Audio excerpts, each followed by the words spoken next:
வணக்கம் தமிழ் சொந்தங்களே, welcome to குமுதாஸ்கிச்சன். இன்னைக்கு நம்ம கொத்தமல்லியோட நன்மைகள் என்னென்னு பார்க்கலாம். மார்பக புற்றுநோய் வந்தவங்க கொத்தமல்லி சாறு சாப்பிட்டா நோயோட தன்மை கம்மியாகும். சிறுநீரக பிரச்சனை உள்ளவங்க கொத்தமல்லியை அதிகமாக சாப்பிடலாம். தைராய்டு இருக்கவங்க கொத்தமல்லி எடுத்துக்கும் போது தைராய்டுடைய அளவு கம்மி ஆகிட்டே வரும். உடல் சூடு அதிகமா இருக்கவங்க கண்டிப்பா கொத்தமல்லியை சாப்பிடலாம். கொத்தமல்லி மிக முக்கியமான ஒரு பொருள் வயிற்றுக்கு. உங்க வீட்டுல குழந்தைங்க கொத்தமல்லி சாப்பிட மாட்டேன்றாங்களா? அப்போ இந்த மாதிரி ஒரு கொத்தமல்லி சட்னி அரைச்சு கொடுங்க, குழந்தைங்க விரும்பி சாப்பிடுவாங்க. வாங்க இன்னைக்கு ஒரு சூப்பரான கொத்தமல்லி சட்னியை பார்க்கலாம். ஃபர்ஸ்ட் எண்ணெய் ஊற்றி எண்ணெய் காஞ்ச உடனே 6 to 8 பல்லு பூண்டு போடணும். 2 காஞ்ச மிளகா போட்டுருங்க.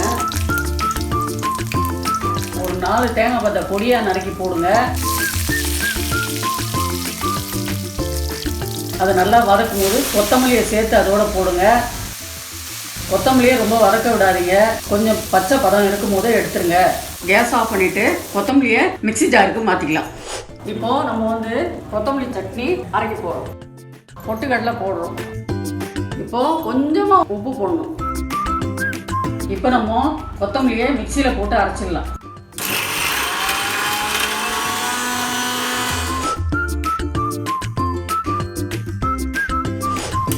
இப்போ சின்ன கடாய் அடுப்பில் வச்சுருக்கேன். கொத்தமல்லி சட்னி தாளிக்கிறதுக்காக கொஞ்சமாக எண்ணெய் ஊற்றுறேன். எண்ணெய் காஞ்ச உடனே ஒரே ஒரு மிளகாய், கடுகு, உளுத்தம் பருப்பு போடுறோம். அதில் கொஞ்சமாக பெருங்காயம் போடுறோம். இப்போ தாளிச்சாச்சு. கொத்தமல்லி சட்னியோட மிக்ஸ் பண்ணிக்கலாம். சூப்பரான கொத்தமல்லி சட்னி ரெடி ஆயிடுச்சு. உங்க வீட்டில் இதே மாதிரி கொத்தமல்லி சட்னி செஞ்சு பாருங்க.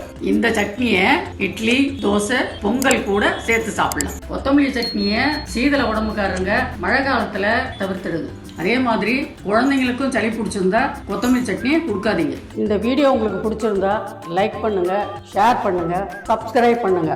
முடிஞ்சா அந்த பெல் பட்டனையும் கிளிக் பண்ணுங்க.